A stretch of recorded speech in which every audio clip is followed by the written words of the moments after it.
Hola, hoy nos metemos de lleno en un periodo, un periodo realmente denso y clave de la historia chilena, las décadas entre 1925 y 1953. Uf, sí, años de mucho cambio. Exacto. Y para guiarnos tenemos como base una conversación extensa con el historiador Gabriel Salazar. La idea es intentar desentrañar su visión sobre cómo la clase trabajadora chilena vivió una transformación enorme. Mm, Según él, perdieron bastante autonomía política justo cuando, paradójicamente, aparecían leyes laborales muy importantes que definieron el siglo XX. O sea, hay mucha tela que cortar aquí. efectivamente. Es una etapa de encrucijadas, podríamos decir. Vamos a ver cómo las fuerzas políticas, las económicas también, de esos años, pues reconfiguraron esa relación Estado-capital-trabajo, Claro. pasando de esas estructuras más autónomas que mencionabas, las mutuales, a un modelo con mucha más intervención, del Estado y de los partidos, ojo. Un cambio de paradigma, vamos. Empecemos por ahí, por ese momento alrededor de 1925. El argumento central de Salazar, como decíamos, es esa pérdida de autonomía política obrera. Y el contexto que pinta es complejo. Sí. Habla de una especie de, como una alianza de intereses entre la clase política de siempre, los grandes banqueros chilenos que, según la fuente, pasaban por apuros financieros, y el propio Estado. Y para entender esa autonomía que se pierde, hay que hablar de las mutuales. A ver, no eran simples cajas de ahorro, ¿eh? Eran sociedades que gestionaban los propios trabajadores, de arriba a abajo. Enteramente. Salazar insiste mucho en que llegaron a acumular fondos enormes. De hecho, él plantea que la suma total de esos fondos mutuales podría haber sido incluso mayor que todo el capital junto de los bancos privados chilenos de la época. Imagínate. Eso es un poder económico tremendo. Claro. Y una capacidad de autogestión que, lógicamente, pues, inquietaba al sistema financiero tradicional y a la élite política. Era un poder paralelo, en cierto modo. Es que es llamativo pensar en esa escala, ¿no? Casi un sistema financiero propio de los trabajadores. Y aquí es donde la cosa se pone tensa, según esta narrativa. Aquí entra Alessandri. Exacto. Arturo Alessandri Palma impulsando la creación del seguro obrero. Ley 4554 de 1924. Y la interpretación de Salazar es dura. Sí, lo es. Dice que, aunque se vendió como un beneficio social, en la práctica lo que pasó fue que la administración de todos esos fondos obreros pasó a manos del gobierno. Y ojo, en colaboración con los bancos privados. O sea que... Lo llama directamente expropiación, no solo del dinero, sino de la capacidad administrativa, de la soberanía de los trabajadores sobre lo suyo. Desde esa perspectiva, claro, esa ley encaja perfectamente en la construcción del llamado Estado social benefactor. Ajá. Se proyectaba una imagen de que el Estado te protegía, te ayudaba, pero según este análisis, se callaba que la pasta gansa venía del bolsillo de los propios trabajadores. Claro, el origen de los fondos. Y el famoso ruido de sables de 1924, esa presión militar, pues aunque forzó que se aprobaran leyes sociales que se pedían desde hacía tiempo, Sí, eso siempre se cuenta. Salazar también lo interpreta como parte de estas maniobras. Maniobras para centralizar el control financiero y, de paso, quitarle poder a esas organizaciones obreras que iban por libre. O sea que el beneficio social venía con letra pequeña. La pérdida de control, valo.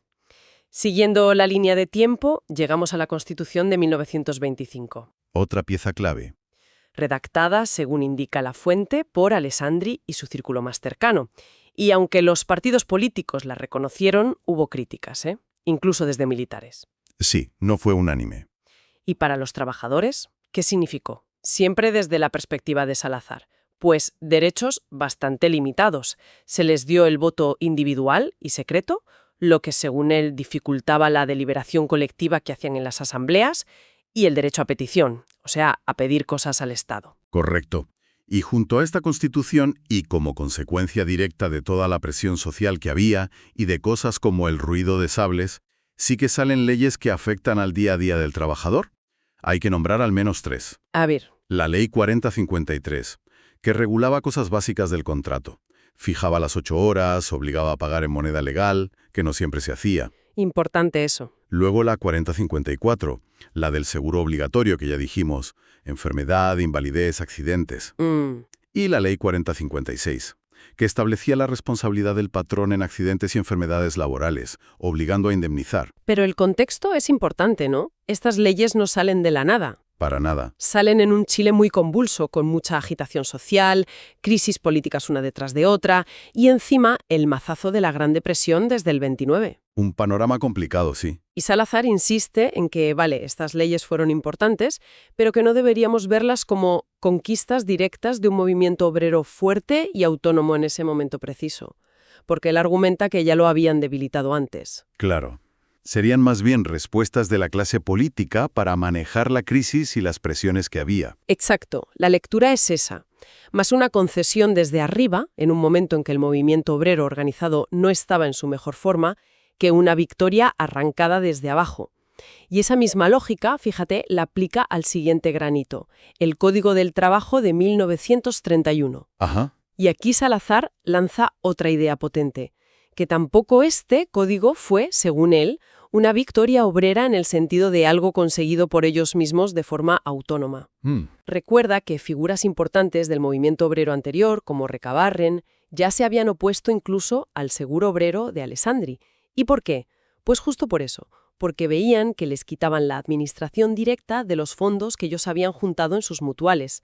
Veían venir la pérdida de autonomía. Para entender cómo se cocina este Código del 31, la fuente nos hace mirar fuera, a la Europa de después de la Primera Guerra Mundial. ¿A dónde exactamente? A la Conferencia de Ginebra, 1918-19, y a la creación de la OIT, la Organización Internacional del Trabajo.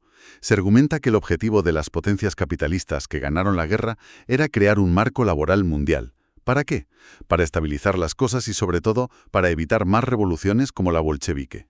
Buscaban encauzar el conflicto social. Entiendo, una estrategia a nivel global. Eso es. Y es aquí donde entra un chileno clave en esta historia. Moisés Poblete Troncoso. Fundamental. Fue secretario personal de Alessandri y luego representante de Chile en Ginebra. Según Salazar, se empapó totalmente de los principios de la OIT. Llegó a trabajar para ellos y fue él quien trajo ese modelo de relaciones laborales a Chile. Un modelo que, insiste la fuente, era ajeno, contrastaba mucho con las prácticas y los proyectos propios que venían desarrollando los trabajadores chilenos, como las mutuales o las ideas de Recabarren sobre soberanía popular y autoorganización. Vale, entonces trajo un modelo importado, por así decirlo. ¿Y cómo se aplica en Chile? Pues aquí viene otro punto que Salazar considera crítico. Se promulga durante la dictadura de Carlos Ibáñez del Campo. Ah, durante la dictadura. Sí. En un momento en que el régimen de Ibáñez tenía críticas y buscaba legitimarse, le encarga la redacción del Código a Poblete Troncoso, que seguía conectado a la OIT. Y una vez redactado, Ibáñez lo impone. ¿Cómo? Mediante un decreto con fuerza de ley, un DFL. O sea, sin pasar por el Congreso, sin debate parlamentario y sin que las organizaciones de trabajadores participaran en el diseño final. Directamente. eso es un detalle tremendo. Un código laboral impuesto por decreto dictatorial.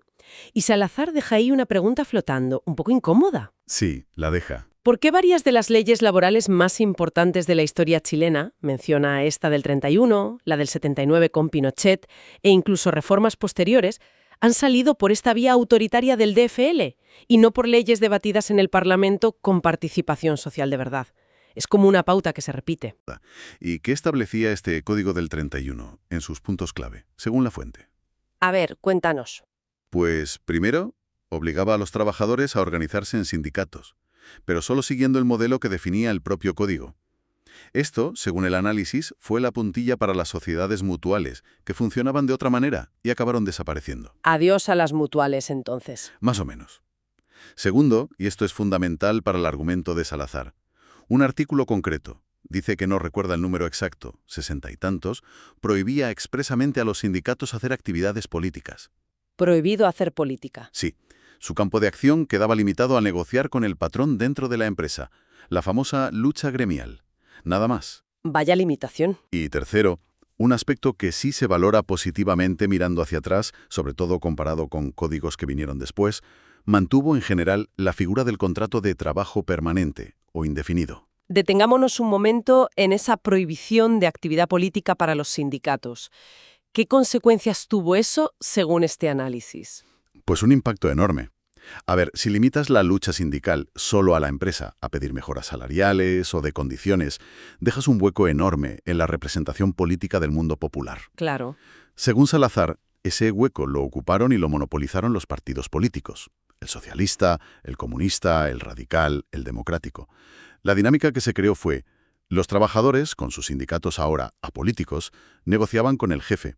Y mientras, los partidos actuaban como sus representantes en el Congreso, en el Estado, con más o menos conexión real con las bases, eso sí. Ya. Y es en este contexto donde nace la CTH, la Central de Trabajadores de Chile, que a menudo, según la fuente, tuvo lazos muy fuertes, orgánicos, con estos partidos. Qué interesante esa división de roles que impuso el código. Cambiemos un poco el foco ahora, vayamos a la economía, porque todo esto no pasa en el aire. ¿Cómo describe Salazar la economía chilena de la época? Hace una distinción usando categorías marxistas. Dice que antes del 25 dominaba un capitalismo mercantil, simplificando mucho, un modelo donde la ganancia viene sobre todo del comercio, de ser intermediario.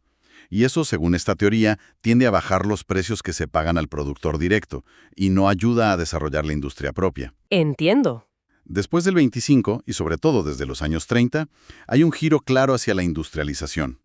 Era algo que pedían distintos sectores, militares, los propios trabajadores que querían empleo estable, mejores condiciones. Y ahí entramos en la era del famoso modelo ISI, industrialización por sustitución de importaciones. Exactamente. Fue un proyecto que lideró el Estado con mucha fuerza, a través de la Corfo, la Corporación de Fomento de la Producción. La Corfo sí. Se crearon grandes empresas públicas en sectores clave: energía, Endesa, petróleo, ENAP, acero, CAP, cobre, Madeco, ENAMI. El objetivo era claro: producir aquí lo que antes comprábamos fuera, depender menos del exterior y diversificar la economía, que no fuera solo salitre y cobre. Claro. Y esto tuvo unas consecuencias sociales enormes. Aceleró la migración del campo a la ciudad. Cambió totalmente la estructura laboral del país. Suena un plan ambicioso, necesario incluso, pero según la fuente, esta industrialización dirigida por el Estado tuvo problemas serios, estructurales. Sí, Salazar es bastante crítico con cómo salió la cosa. Señala varios problemas. Por ejemplo, Una fuerte dependencia tecnológica. Argumenta que Chile compraba maquinaria a Estados Unidos, a Europa, que ya estaba pasada de moda, básicamente chatarra tecnológica, porque las potencias estaban en lo suyo, en su reconversión industrial, sobre todo después de la Segunda Guerra. comprábamos lo viejo. Algo así. Y esto llevó a un bajo crecimiento de la productividad de la nueva industria chilena. Se producía, sí, pero de forma poco eficiente. ¿Vale? Y como consecuencia directa, los costos de producción eran altísimos. Salía caro fabricar en Chile. ¿Y el resultado de todo eso a nivel macro? Pues el más llamativo: una inflación galopante, crónica. La fuente la califica de récord mundial para la época. Habla de un promedio anual de casi el 40% entre 1936 y 1973. Imagínate vivir con una inflación del 40% anual de media. Y con picos que podían pasar del 100% algunos años. Un 40% anual promedio durante décadas. Es una barbaridad. ¿Y cómo conecta esto Salazar con el movimiento obrero de la época? ¿Con la lucha sindical? Pues aquí viene una de las tesis que a mí me parecen más interesantes de su análisis. A pesar de que los trabajadores tenían contratos indefinidos por el Código del 31, esa inflación brutal se comía los sueldos mes a mes. Claro, el poder adquisitivo. Se evaporaba. Y esto obligaba a los sindicatos, que estaban limitados a la lucha gremial, a estar siempre en pie de guerra. Huelgas constantes, una detrás de otra. ¿Para qué? No tanto para hacer la revolución, sino para algo mucho más básico: intentar que les reajustaran los sueldos para mantener el poder de compra. Para llegar a fin de mes, vamos. O sea, Por eso Salazar dice que gran parte de la enorme movilización obrera de este periodo fue en el fondo peticionista, movida por la necesidad económica pura y dura frente a la inflación. mucha lucha, pero más para no perder lo poco que se tenía que para ganar otras cosas, ¿no? Exacto.